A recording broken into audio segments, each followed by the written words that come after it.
Shalom, shalom, shalom, shalom. Gloire à Dieu au plus haut des cieux et Père sur la terre aux hommes qu'il aime. Au nom puissant de Jésus-Christ. Voilà, je vais vous rappeler, je vais plutôt, vous parler aujourd'hui. Come on. Je vais vous parler aujourd'hui de comment savoir quel est ton appel. Voilà, donc le sujet d'aujourd'hui c'est comment savoir quel est ton appel. Voilà, quel est l'appel de ton ministère. Voilà, comment savoir quel est ton appel.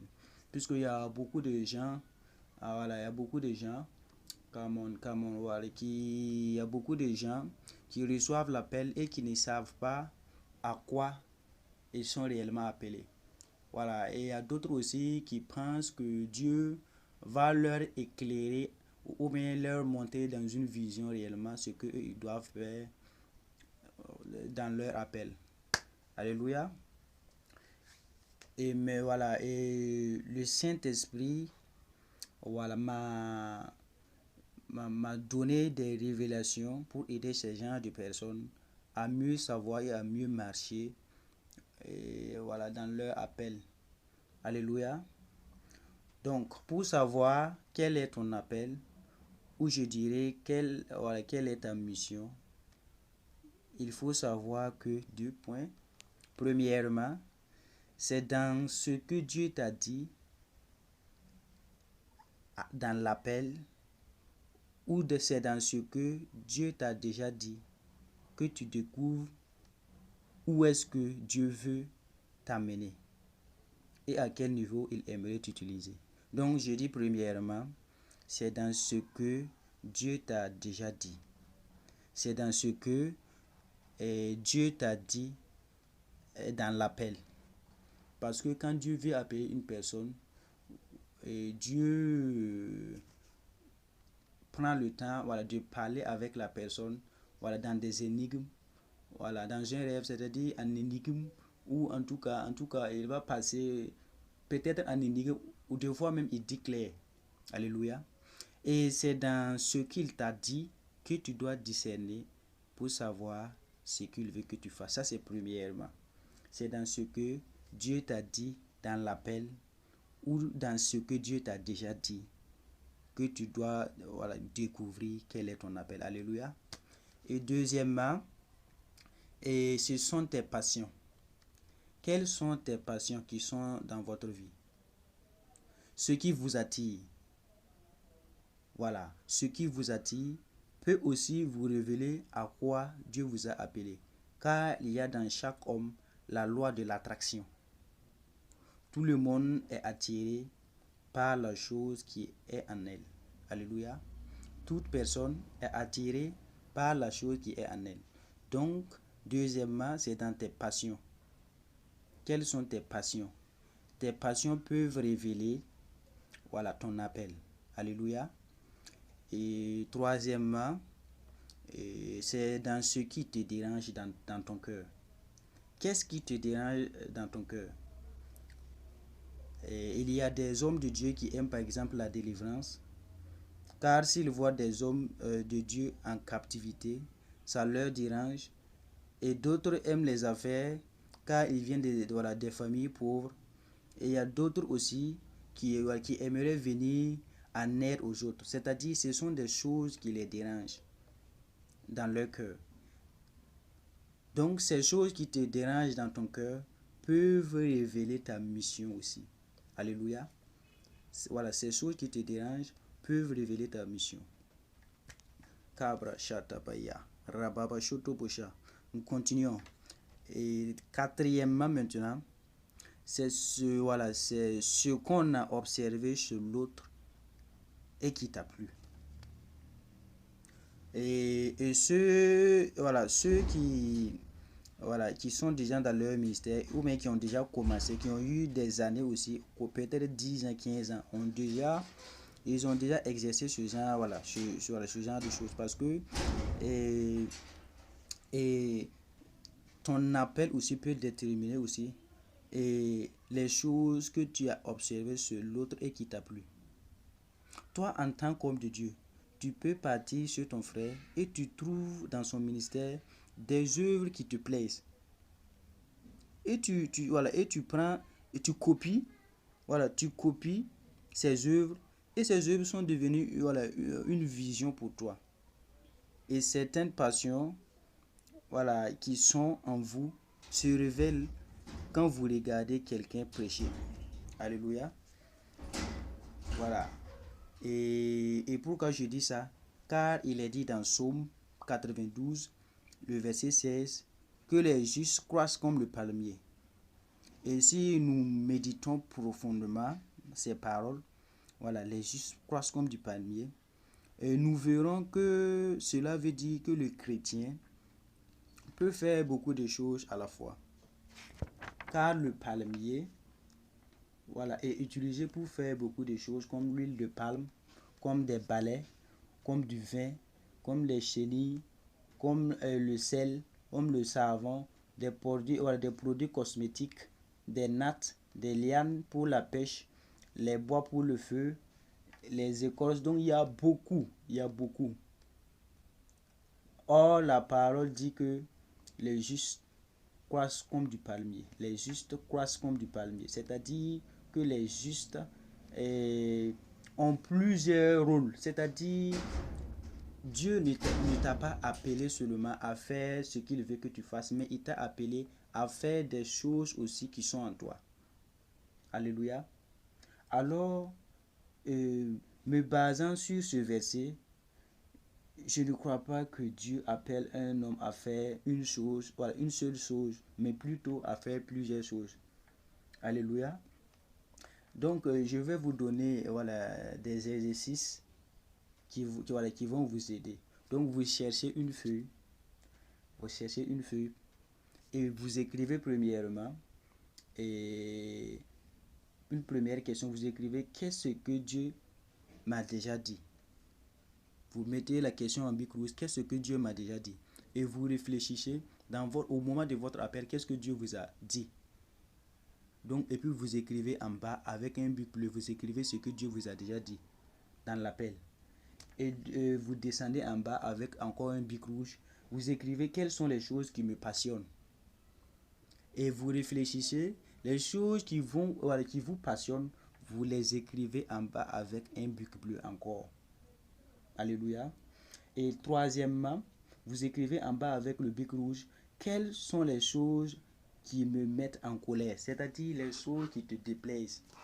Tu t'assois, tu penses à cela, les choses qui t'énervent, les choses qui te mettent en colère, tu les écris en bas avec un bic bleu. Et quatrièmement, quelles sont les choses qui t'attirent sur les autres? C'est-à-dire, quand tu es parti voir les autres, hommes de Dieu, qu'est-ce que tu as trouvé dans leur ministère qui te plaise? Voilà. Qu'est-ce que tu as vu et que tu aimerais copier? Voilà, tu t'assois, tu réfléchis et puis tu écris ça en bas. Voilà. Et avec un bic bleu, bien sûr. Et quand tu te lèves, tu cherches un endroit, dans ta maison, tu cherches un coin et puis tu poses maintenant la feuille là-bas.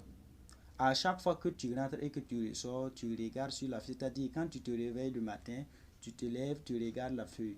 C'est-à-dire, tu dois te souvenir de tous ces 4 points de ta vie qui vont t'aider dans ton ministère. Puisque ce sont ces 4 points qui révèlent à quoi est-ce que Dieu t'a appelé.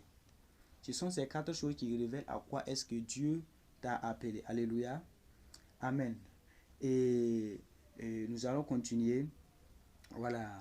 Et il y a des gens qui se demandent comment faire pour que la vision devienne réalité. Comment faire pour que la vision devienne réalité? Puisque les choses que dont vous avez écrit et que vous avez posté chez vous, sont une vision. Alléluia. Et comment faire que ces visions-là deviennent réalité? Donc la première chose à faire, vous devez prier pour cette vision. Alléluia. Vous devez prier pour cette vision. La deuxième chose, vous devez travailler pour la réalisation de la vision. Alléluia. Et troisièmement, vous devez vous instruire. Vous devez vous instruire. Ce sont ces 3 points qui vont vous aider, voilà, à réaliser la vision, pour que la vision devienne réalité. Et quatrièmement, je vais vous parler encore de quelque chose. Ça, ce n'est pas bon, ça ne fait pas partie, voilà, des 3 choses que j'ai citées. Et voilà, il y a des gens aussi qui se demandent comment prier, voilà, pour mon ministère. Comment tu dois prier pour ton ministère? Comme tu sais que tu as, voilà, tu as ton ministère, comment tu dois prier? Donc, et pour prier, voilà, pour ton ministère et pour son bon déroulement, vous devez faire 4 types de prières. Alléluia. Vous devrez faire 4 types de prières. Premièrement, une prière de consécration pour le ministère. Alléluia. Deuxièmement, une prière de brisement pour vous-même. Une prière de brisement pour vous-même. Troisièmement, une prière pour la plénitude du Saint-Esprit. Une prière pour la plénitude du Saint-Esprit. Quatrièmement, une prière, voilà, de puissance pour ne pas que, voilà, que ton don, que ton onction rate sur les gens. Alléluia. L'onction que Dieu t'a donnée là, tu dois faire une prière pour que l'onction que Dieu t'a donnée ne rate pas. Quand tu pries pour quelqu'un, que ça prend. Alléluia. Donc tu dois prier aussi pour l'onction. Voilà, ce sont ces 4 choses-là que voilà, vous devez faire comme prière. Voilà, ce sont ces 4 prières que vous devrez faire pour votre ministère. Ensuite, voilà, tu peux maintenant prier, voilà, pour toi-même, pour que Dieu t'accepte. Voilà, parce que Dieu doit d'abord t'accepter. Et pourquoi je dis ça? Car Dieu a d'abord, voilà, voilà, porté un regard favorable sur Caïn avant d'agréer son offrande. Alléluia. Vous pouvez remarquer ça dans, voilà, dans le livre de Genèse. Dieu a d'abord porté un regard favorable sur Caïn avant d'agréer, voilà, son offrande. Alors, si ta prière, Dieu l'accepte, si, voilà, alors si par ta prière Dieu t'accepte, il va accepter ton ministère, voilà, ton ministère aussi. Il va accepter ton ministère parce que Dieu a d'abord, voilà, porté un regard favorable sur Caïn, sur sa personnalité d'abord, avant d'agréer l'offrande. Donc Dieu aussi doit d'abord porter un regard favorable sur vous avant d'agréer votre ministère. Alléluia. Amen, amen, amen. Et je voulais faire, voilà, genre des remarques, voilà, pas des remarques, mais ça, voilà, une seule remarque. Voilà, si un prédicateur, avant de prêcher, ne se demande pas en lui-même comment sera sa prêche d'aujourd'hui, il a déjà chuté. C'est-à-dire, il a déjà chuté. Pourquoi? Car il fera, voilà, sa prédiction selon la chair et selon par l'esprit. Quand un homme de Dieu veut prêcher, il se demande à lui-même, est-ce que je serai agréable à Dieu? Voilà. Et voilà, c'est en demandant cela en lui-même que l'Esprit de Dieu va prendre contrôle de lui. Et l'Esprit de Dieu va l'utiliser comme un canal pour opérer des miracles. Alléluia. Amen, amen, amen, amen, amen. Et il y a d'autres aussi qui se demandent comment faire pour réussir à son ministère. Comment faire pour réussir plutôt à son ministère. Premièrement, c'est la prière. Tu dois faire des prières. Voilà, sans les prières, tu ne peux pas, voilà, réussir, voilà, dans ton ministère. Deuxièmement, tu dois avoir l'onction. Sans l'onction, tu peux avoir des connexions humaines, mais cela te conduira juste, voilà, à la chair. Donc, tu dois avoir l'onction. L'onction est très importante aussi dans le ministère. Et troisièmement, tu dois avoir un bon mariage. Si tu n'as pas un bon mariage, ton ministère ne subsistera pas. C'est-à-dire, tu ne vas jamais réussir. Alléluia. Tu dois avoir un bon mariage. C'est pour ça que souvent on aime parler voilà, aux enfants de Dieu. Faites très attention à, voilà, au niveau du mariage parce que voilà, c'est votre mariage qui va définir tout. Parce que vous, si vous n'êtes pas stable dans votre mariage, cela va affecter votre ministère. Alléluia. Et voilà. Et voilà, en quatrième position, vous devez avoir de bonnes relations ou de bonnes connexions. Voilà, sans avoir de bonnes relations ou de bonnes connexions, voilà, vous ne pouvez pas aussi voilà, réussir à votre ministère. Il faut avoir des connexions et des relations.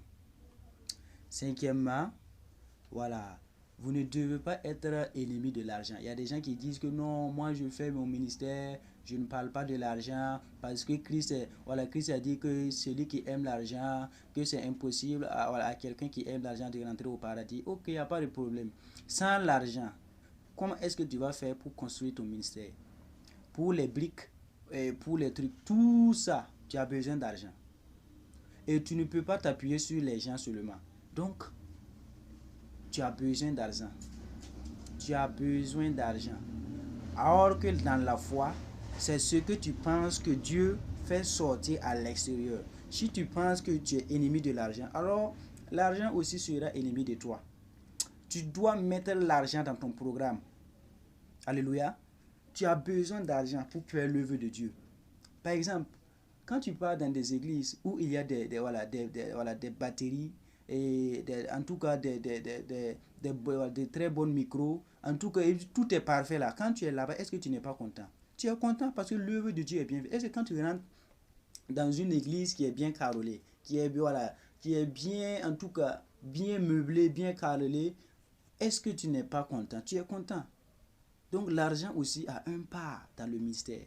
Il faut aussi que vous cherchiez que vous ne devez pas être ennemi de l'argent. Alléluia. C'est pour ça que beaucoup de personnes, voilà, se sont dit que non, moi je ne parle pas d'argent, moi je parle de Dieu. Et puis ils ont demeuré des pauvres dans leur vie. En disant que moi j'écris. Non, c'est ta croyance qui est au fond de toi. C'est ça qui sort à l'extérieur. Si toi tu mets dans ta croyance que tu n'as pas besoin d'argent, Dieu aussi enlève l'argent et puis le met à part. Donc dans ton ministère là, tu vivras mais tu n'auras pas l'argent. Alléluia. Tu vivras mais tu n'auras pas l'argent. Donc tu dois mettre l'argent dans ton programme. Alléluia. Tu ne dois pas être ennemi de l'argent. Sinon, ça sera difficile de réussir dans ton ministère. Alléluia. Et ce qui vient maintenant, 90% voilà, de la réussite de ton ministère se base sur ta réputation. Alléluia. Je dis bien 90% de ta réussite se base sur ta réputation, ta crédibilité ou ton témoignage. C'est-à-dire, voilà, et tout se repose, voilà, 90%. Voilà, se repose sur la réussite de ton ministère. Voilà, la réputation. Quand on parle de la réputation, c'est-à-dire le témoignage que tu as. Tu peux construire une belle église et du jour au lendemain, un envoyé du diable vient te séduire, peut-être peut te flatter à faire sortir des mots qu'elle va enregistrer. Parce que souvent, ces genres de personnes, souvent le diable utilise des femmes ou bien des filles. Donc, ils peuvent venir te dire qu'ils ont des problèmes. Genre, ce sont des envoyés du diable. Voilà, ces personnes vont te flatter. Ces personnes vont te pousser à parler ou te pousser à faire des choses qu'elles vont enregistrer et utiliser ça contre vous. Et ça fera chuter votre ministère. Alléluia. Amen. Et j'aimerais ajouter un nota bene, ou bien si vous voulez un noter bien. Voilà, vous devez noter bien que quand vous n'êtes pas stable, vous devez travailler pour ne pas mendier dans votre ministère. Je répète, quand vous n'êtes pas stable, vous devez travailler pour ne pas mendier dans votre ministère. À moins, je dis bien à moins, que ce soit le Saint-Esprit qui vous défende de travailler. Vous devez chercher un travail. Alléluia.